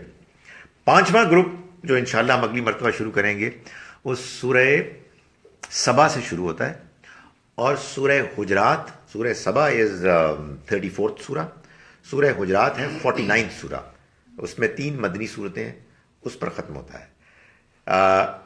چھٹا گروپ جو ہے وہ شروع ہوتا ہے سورہ قاف سے, جس کو جب ہم بہت زیادہ واضح لہجے میں بعض لوگ نہیں بول سکتے اور یہ نہیں واضح کر سکتے کہ کہف اور قاف میں کیا فرق ہے, تو بولتے ہیں قواف, گول ہے نا قواف.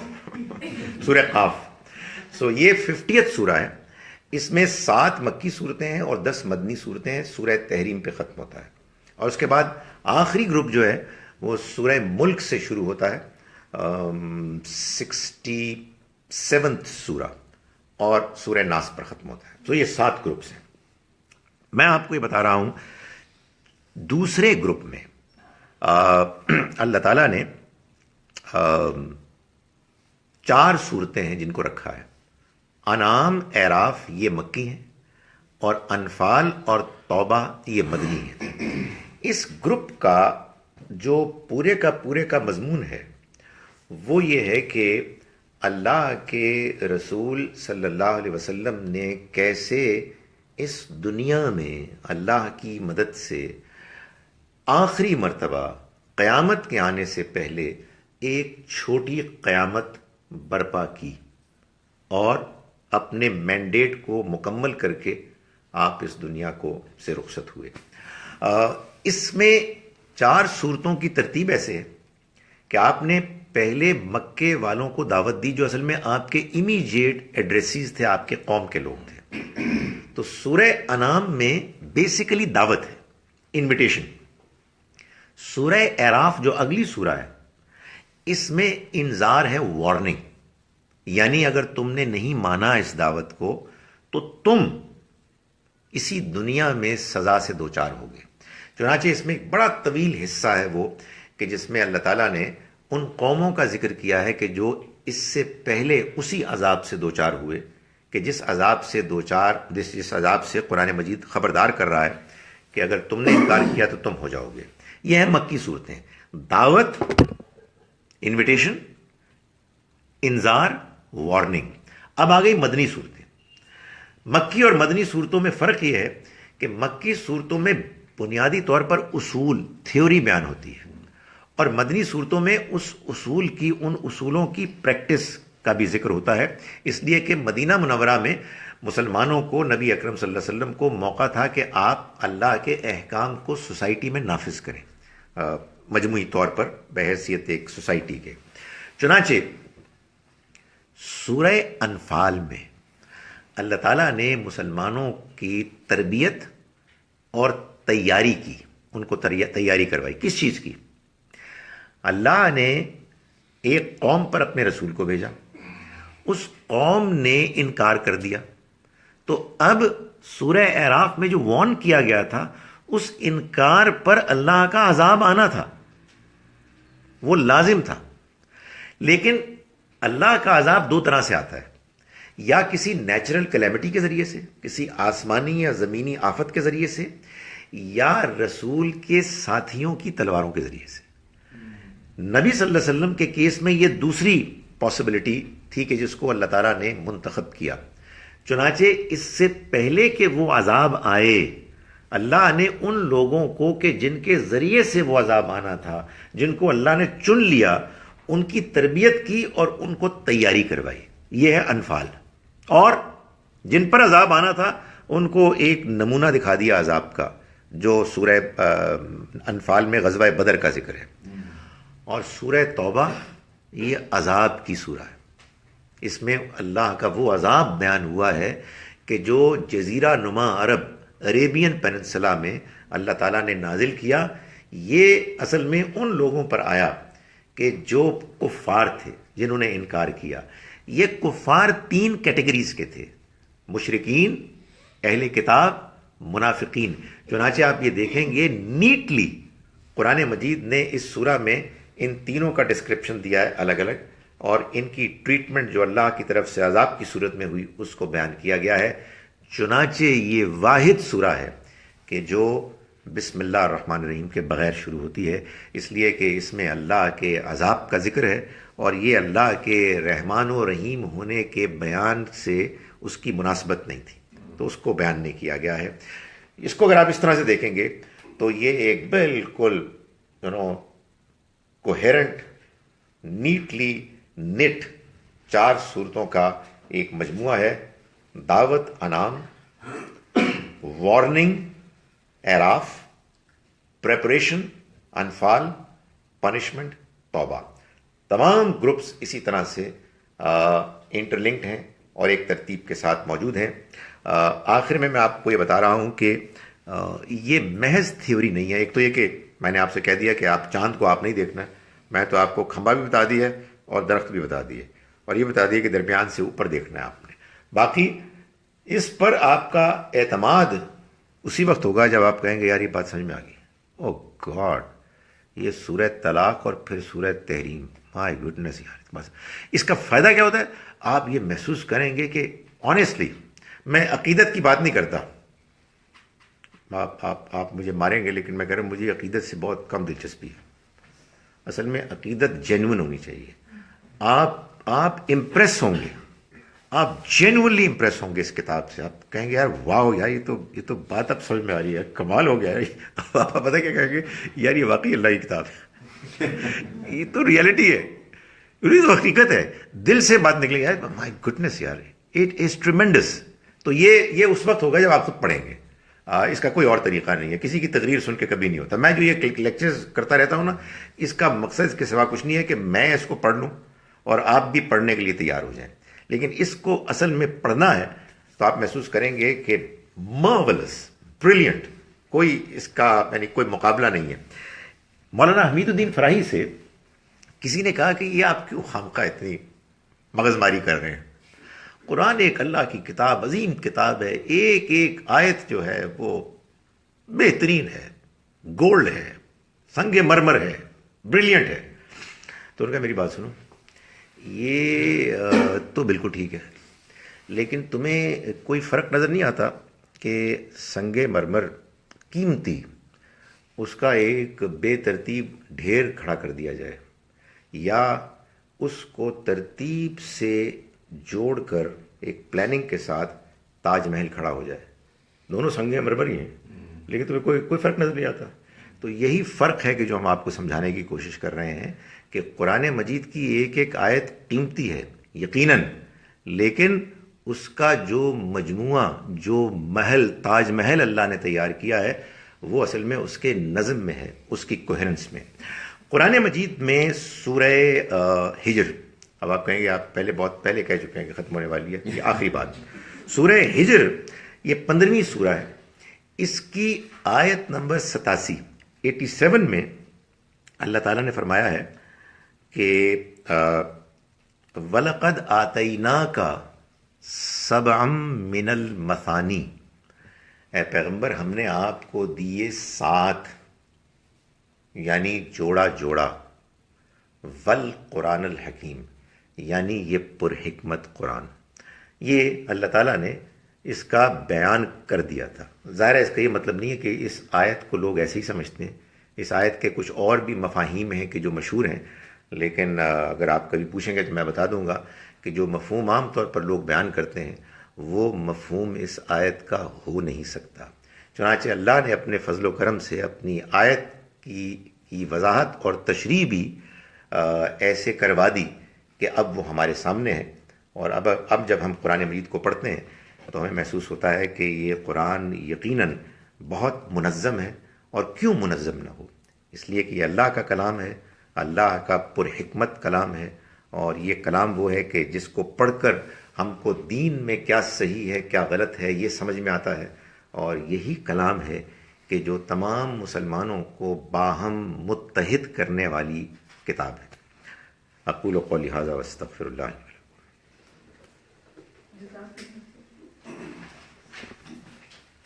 سمجھ میں آ گیا آپ؟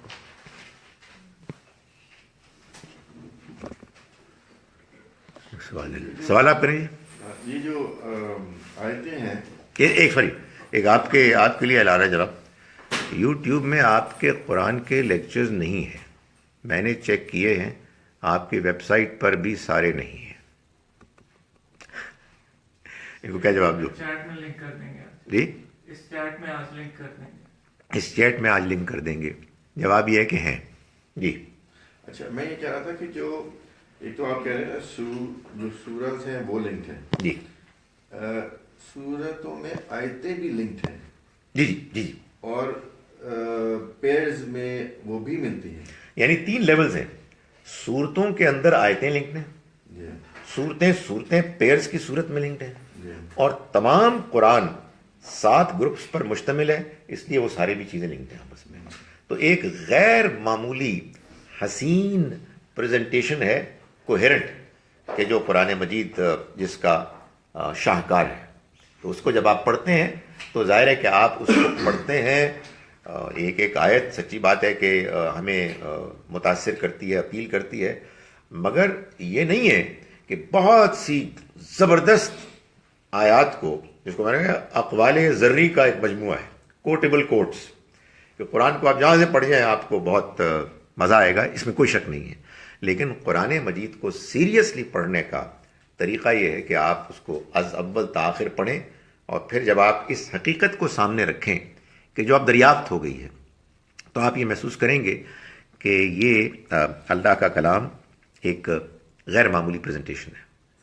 جی سر یہ بتائیں کہ آپ جس طرح بھی بتا رہے تھے اس میں سارا کہ یہ ایک آرڈر میں نبی صلی اللہ علیہ وسلم پہ نازل ہوا قرآن پاک، تو پھر جب یہ سارا کمپلیٹ ہو گیا تھا، جب ان کی دعوت اور سارا ہوئی، تو اس کے ٹورڈز دی اینڈنگ ایئرس جو ہے پھر یہ اللہ کی طرف سے، پھر یہ جو ابھی پریزنٹ آرڈر ہے اس طرح پھر یہ اللہ کی طرف سے. دیکھیں، یہ یوں ہوا ہوگا جی کہ صورتیں اترتی تھیں جی اور ان کو آپ پڑھتے تھے. مکی دور میں تو میں کچھ نہیں بتا سکتا، آئی ایم شیور کچھ نہ کچھ ہوا ہوگا. اسی لیے میں کہتا ہوں کہ ایک اور چیز میں ایک اور پوائنٹ میں اسکور کرنا چاہتا ہوں. ہمارے یہاں لوگ کہتے ہیں کہ بتاؤ کدھر ہوا تھا، کہاں ہے اس کی مثال؟ تو ان کے سوال میں یہ چیز امپلائیڈ ہے کہ نبی صلی اللہ علیہ وسلم کی زندگی میں جو کچھ بھی ہوا سب ریکارڈڈ ہے. نہیں، ایسا نہیں ہے. جو ہمیں مل گیا اس پہ شکر کرنا چاہیے، لیکن بہت سی باتیں نہیں ملی. مثال کے طور پر میں یہ ہمیشہ جب قرآن پڑھتا ہوں، خاص طور پر سورہ انعام اور سورہ اعراف، تو اس سے یہ بالکل طے شدہ بات ہے کہ مکی دور میں اللہ تعالیٰ نے قریش کے لوگوں کو، سرداروں کو جھنجھوڑا ہے، یعنی پریکٹیکلی فزیکلی جھنجھوڑا ہے. We don't have any clear mention of it. ہمیں تو یہ معلوم ہوتا ہے وہ ستائے گئے. لیکن قرآن اتنا واضح ہے کہ یہ خدا کی وہ سنت ہے جو بدل ہی نہیں سکتی، کہ اللہ تعالیٰ لوگوں پر عذاب نازل کرنے سے پہلے ان کو اتنا ہلاتے ہیں کہ ویک اپ مین، یہ تم کس نشے میں اپنے آپ کو سرشار دھت کر کے تم اپنے آپ کو مروا رہے ہو. سو کہنے کا مقصد یہ کہ not every thing is recorded. مدنی دور میں البتہ یہ ضرور ہوا کہ رمضان مبارک میں جتنا قرآن تھا اس کو جبریل امین کی کہیے قیادت میں اس کو دہرایا جاتا، جیسے قرآن میں بالکل شروع میں بتا دیا گیا. وہ دہرائی اسی ترتیب سے تھی. وہ اب ایک اسکیلٹن سا تیار ہو گیا نا، تو اب وہ چیزیں اپنی اپنی جگہ پر آ رہی ہیں.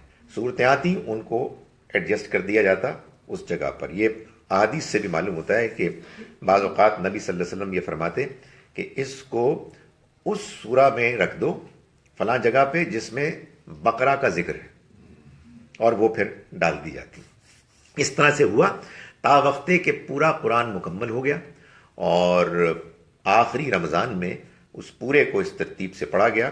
اس وجہ سے ہمارے ہاں الحمدللہ مسلمانوں میں قرآن مجید کی ترتیب میں کوئی اختلاف نہیں. فہم میں اختلاف ہے. آپ کو یہ معلوم ہونا چاہیے غیر مسلموں نے قرآن کو چھاپا ہے اپنی ترتیب سے، مسلمان کسی نے نہیں کیا، کر ہی نہیں سکتا. جیسے میں لوگوں کو کہتا ہوں نا کہ یار بندہ کہے کہ یار ابھی عصر کی 4 رکعتیں پڑھی ہیں، ابھی عشاء کی پھر 4 پڑھیں گے، تو یار مغرب کو بھی نہ کر دیں 2 یا 4. نہیں کر سکتا کوئی.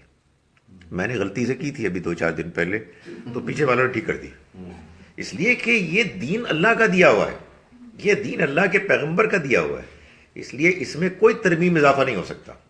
تو یہ ایسے ہی ایسی ملی. میں نے واللہ عالم یہ صحیح ہے کہ نہیں، کسی نے مجھے یہ بتایا تھا کہ کسی یہ جو اہل تشیع کے کسی عالم نے اس کو قرآن کو جو اس کی آرڈر آف ریولیشن میں کمپائل کیا ہے، بٹ میں نے کبھی دیکھا نہیں ہے. کسی نے کہا تھا کہ کسی نے کیا ہے. دیکھیں اگر کسی نے ایسا کیا ہے تو وہ اس کو ہم کہیں گے کہ یہ قرآن کی آیات ہے، اس کو ہم قرآن نہیں کہیں گے. پورے کا پورا قرآن کوئی دوسری ترتیب سے لگا دے، ہم کہیں گے یہ قرآن کی آیات ہے، یہ قرآن نہیں. غیر مسلموں نے تو لازماً کیا ہے. ہمارے ہاں مسلمانوں میں یہ بہت ہوا ہے کہ قرآن کو جب انہوں نے چھاپا تو آپ نے بہت ایسے دیکھا ہوگا ترجمہ کہ جس میں سورتوں کے نام کے بریکٹ میں آگے لکھا ہوتا ہے لیٹ سے سورہ بقرہ 95، یعنی ترتیب میں 95. میں ایسے ہی کہہ رہا ہوں آف ہینڈ، کوئی ضروری نہیں کہ 95 ہو. سورہ علق 1، سمجھے نا آپ بات، سب سے پہلے وہ کہتے ہیں نازل ہوئی. سورہ فاتحہ میں 3 4 واٹ ایور. سو یہ ہمارے یہاں بہت سے لوگوں نے یہ کوشش کی. دیر از نو کنسنسس، کوئی اس میں جنرل ایگریمنٹ نہیں ہے. جس پر ایگریمنٹ ہے وہ یہ ہے، حیرت انگیز ایگریمنٹ ہے، کہ یہ کتاب جس کی ترتیب ایسے نہیں ہوئی، یہ اب تمام مسلمان اس ترتیب کے ساتھ مانتے ہیں اور اس میں کوئی فرق کرنے کا امکان نہیں ہے. سوراز کے جوڑا جوڑا ہونے کا کانسیپٹ سب سے پہلے کس نے پیش کیا؟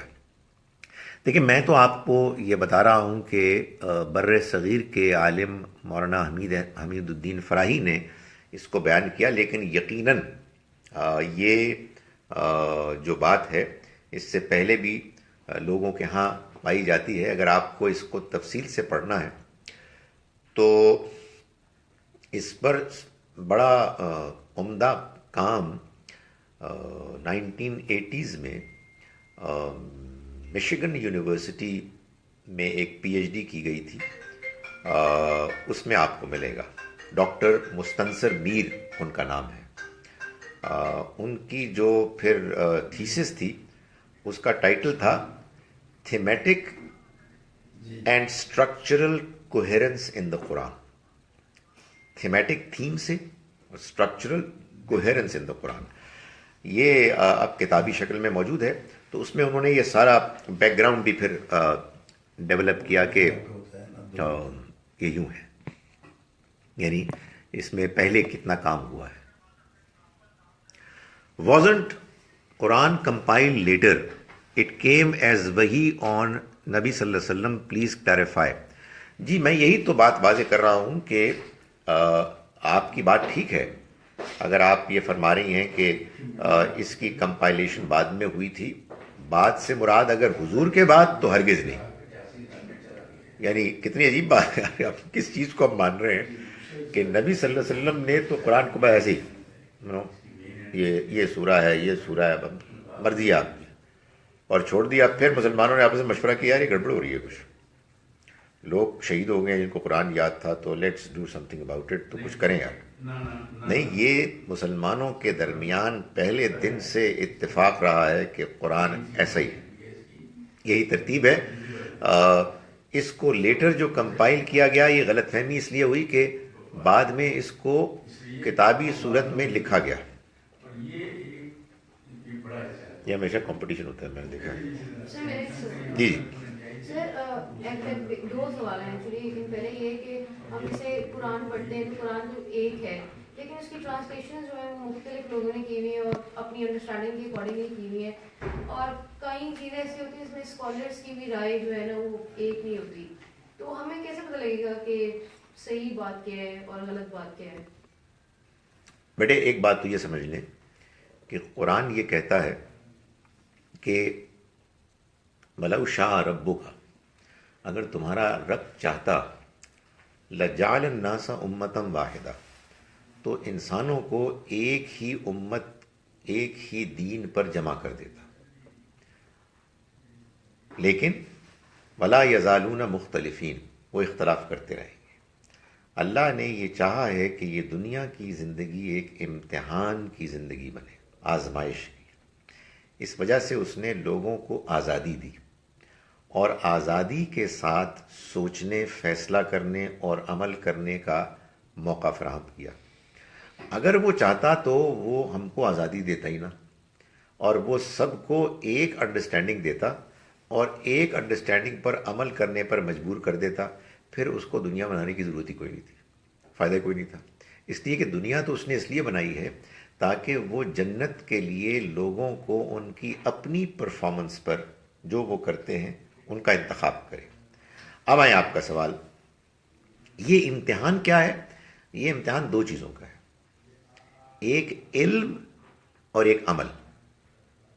لوگ پتہ نہیں کیوں مذہبی لوگ کہتے ہیں عمل کا امتحان ہے. عمل کا امتحان تو بعد میں آئے گا، پہلے علم کا امتحان ہے. صحیح بات آپ کو سمجھنی ہے. آپ نے دو علماء کے اوپینینز میں فرق دیکھا. دو چانسز ہیں. ایک چانس یہ ہے کہ آپ نے دونوں کی بات دھیان سے سنی، اے کی بھی اور بی کی بھی، اور آپ نے کہا کہ بی کی بات مجھے سمجھ میں آ گئی، ٹھیک ہے. قرآن میں جو الفاظ مجھے جتنے بھی سمجھ میں آ رہے ہیں اس میں اے کی بات کمزور ہے، بی کی صحیح ہے. تو کوئی سوال ہی پیدا نہیں ہوتا کہ آپ اے کی بات مانیں گے. اور دوسرا امکان یہ ہے کہ آپ کہیں I'm confused, I don't understand. تو پھر مجبوراً بادل ناخواستہ اے اور بی میں جو آپ کو زیادہ اچھے لگتے ہیں فار ویریس ریزنز، کہ آپ کے خیال میں زیادہ بڑے عالم ہیں، پرہیزگار ہیں، پہلے سے آپ ان کو مانتی ہیں، تو آپ ان کو مان لیں گی. لیکن اس کے باوجود آپ نے اپنے ذہن کو کھلا رکھنا ہے کہ اگر آپ کو صحیح بات کسی وقت کسی کی بھی اپیل کر جائے تو آپ اس کو مان لیں. ورنہ کیا ہوگا؟ امتحان میں انسان، علم کے امتحان میں فیل کب ہوتا ہے؟ جب آدمی متعصب ہو جاتا ہے، پریجڈسڈ ہو جاتا ہے. آپ طے کرتے ہیں کہ میں تو فلاں ہوں، میں تو بریلوی ہوں، میں تو دیوبندی ہوں، میں تو اہل حدیث ہوں، میں تو شیعہ ہوں، میں تو مالکی ہوں، میں تو حنفی ہوں. تو یہ تو میں لوگوں کو کہتا ہوں کہ جب آپ اس طرح کے جملے بولتے ہیں نا تو آپ کہتے ہیں کہ اللہ تعالیٰ نے ہم کو اس امتحان میں ڈالا اور امتحان کا جو آڈیٹوریم تھا اس کا کمرہ کھولا کہ اب جاؤ. آپ کہتے ہیں یہ آڈیٹوریم کا کمرہ بند، رام کوئی امتحان نہیں، میں نے اپنے عالم کو مان لیا، تو علم کا امتحان تو ختم ہو گیا. نہیں، یہ علم کا امتحان موت تک جاری رہے گا. آپ 25 سال سے ایک بات مانتے چلے آ رہے تھے، اچانک آپ کے کانوں میں بات پڑی کہ یار یہ بات تو ٹھیک نہیں ہے. تو پھر دو ہی امکانات ہیں، یا آپ ضد کرتے کرتے مر جائیں یا آپ حق کے آگے جھک جائیں فرشتوں کی طرح، یا ابلیس کی طرح کہہ کہ ایسی دی تیسی دی. یہ بھائی صاحب ہوتے کون ہیں؟ مجھے تو ان کی شکل ہی نہیں پسند، مجھے ان کی بیک گراؤنڈ نہیں پسند.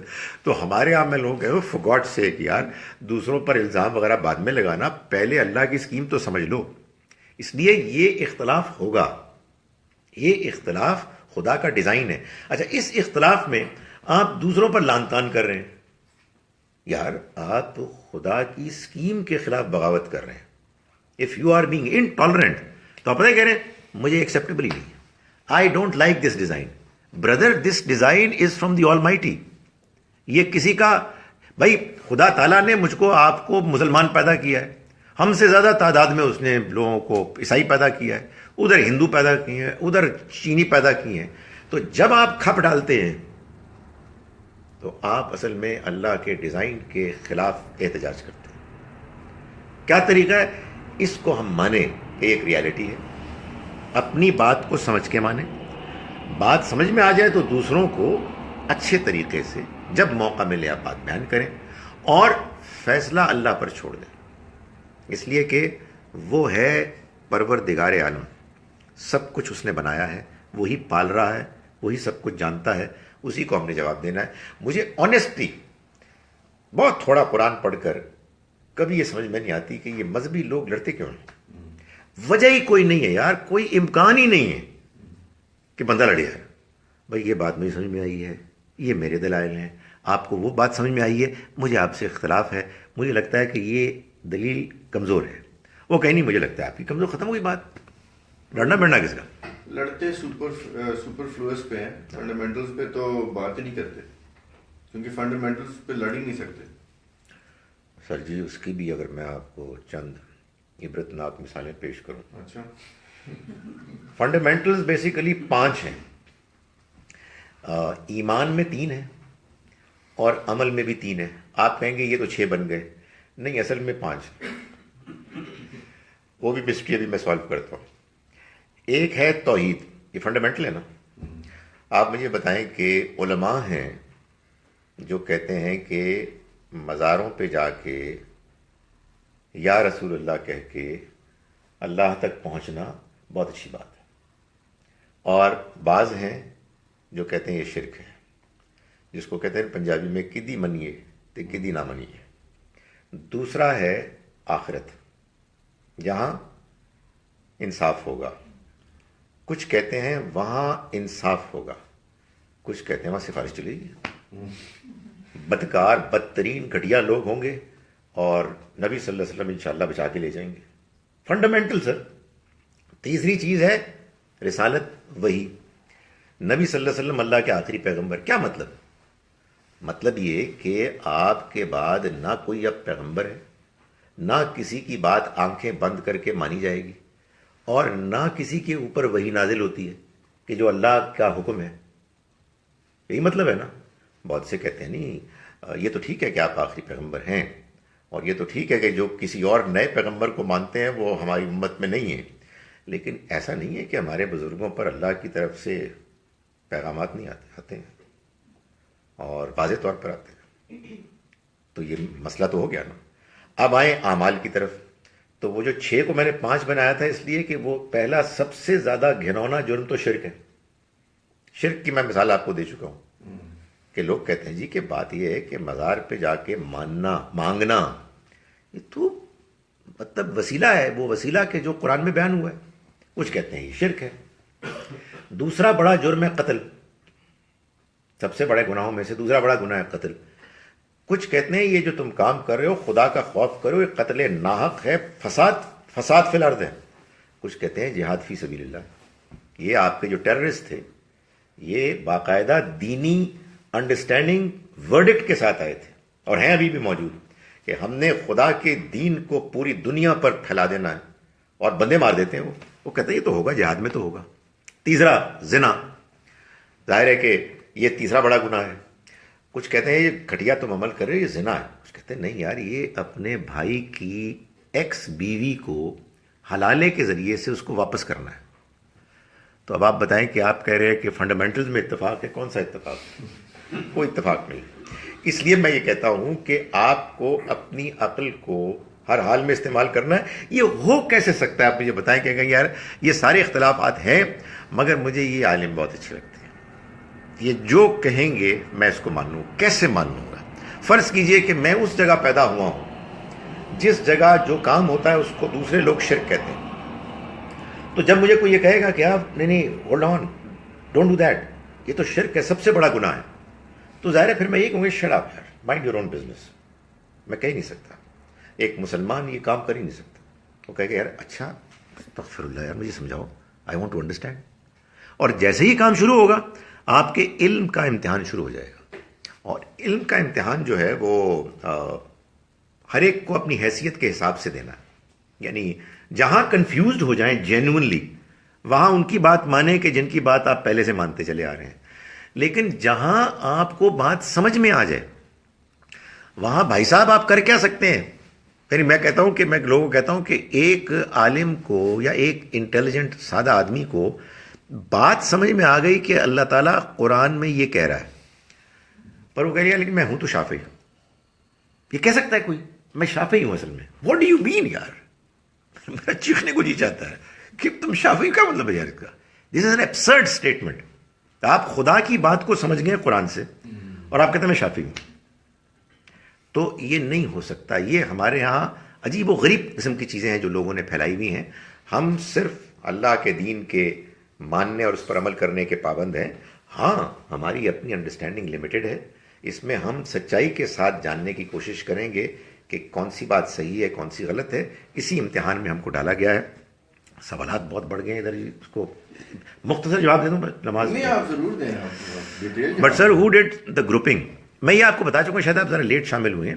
یہ گروپنگ میں نے بالکل شروع میں بتایا تھا کہ حمید الدین فرائی صاحب سے کام شروع ہوا, امین حسن اصلاحی صاحب نے اس کو جاری رکھا, جاوید احمد خامدی صاحب کا جو وہ ہے البیان اس میں بھی اس کو مزید آگے کیا گیا ہے واضح. اور ظاہر ہے کہ سلسلہ جاری ہے. یہ نہیں کہ ان لوگوں نے جو کام کیے ہیں وہ حرف آخر ہیں, اس میں بھی غلطیاں ہوں گی, اس میں بھی امپرومنٹس آگے انکارپوریٹ کی جائیں گی. As I understood, the unity factor is amongst the verses which the pairing and grouping,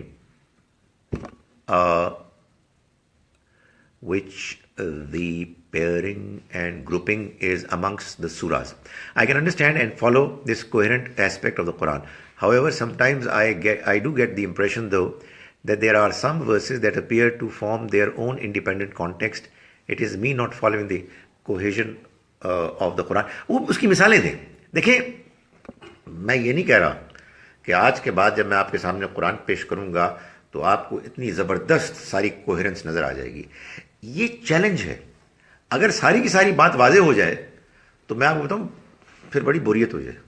یہ چلتا رہے گا, ہم اس کو ڈھونڈتے رہیں گے, ہمارے سامنے رکاوٹیں آتی رہیں گی, ہم کبھی کبھی فرسٹریٹ ہوں گے یار بات سمجھ میں نہیں آ رہی, اور پھر دروازہ کھلے گا. جیسے اللہ تعالیٰ دنیا میں کرتا ہے نا اس کی ٹیکنالوجی وغیرہ میں, اسی طرح سے دین میں بھی ہے.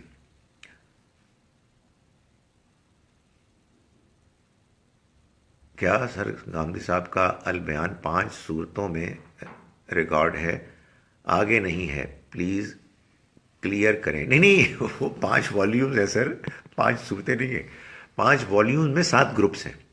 وہ والیوم بس وہ ایک خاص حجم کا ہوتا ہے 500-600 صفحوں کا, لیکن گروپ 7 ہیں. People of different sects are convinced of their beliefs. They are not ready to change their views. So what do you do? دیکھیں میں آپ سے گزارش کروں, جس کو کہتے ہیں نا کنونسڈ, وہ اصل میں کیا ہوتا ہے کہ لوگ کہتے ہیں جی اے میرا عقیدہ ہے, اے میرا عقیدہ ہے, فل سٹاپ. تو اس کے بعد تو کچھ نہیں ہو سکتا.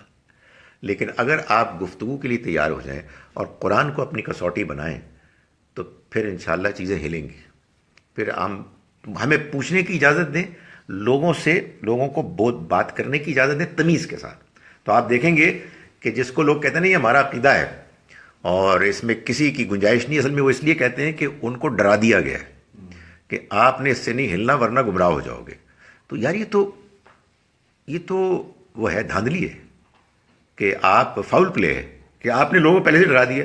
ابھی یار میری عمر 10 سال کی نہیں ہوئی اور آپ کہہ رہی ہیں تمہارا عقیدہ ہے. What you mean? Give me the chance to understand. یہ میرا رائٹ ہے کہ میں سمجھوں کہ میرا دین کیا ہے. سر آپ کون ہوتے ہیں؟ آپ میرے بزرگ ہیں, ٹھیک ہے میں آپ کی عزت کروں گا, مگر یہ آپ کا رائٹ ہی نہیں ہے کہ آپ مجھ سے میرے سوچنے کا حق چھین لیں. سر آپ کڑی دیکھ رہے ہیں, بس ختم. میں آپ لوگ پلیز کیا آپ کر لیں اگر وہ بھی سوالوں کے مجھے آئی ڈونٹ مائنڈ, باقیوں کا میں اپنے لیے کہہ سکتا ہوں. بس چھوڑ, ایک رہ گیا سر, ایک رہ گیا. It's a fact that we all are facing this problem. People are so stubborn they don't want to change. نہیں سر سوری, فاتحہ تو مدا کے آگے نہیں. جب مجھے سوال سمجھ میں آیا تو میں اس کا پابند نہیں ہوں. اقول قولی ھذا واستغفر اللہ۔ آپ دوبارہ اس کو لکھیے گا کسی موقع پر، ابھی واقعی سمجھ میں نہیں آ رہا۔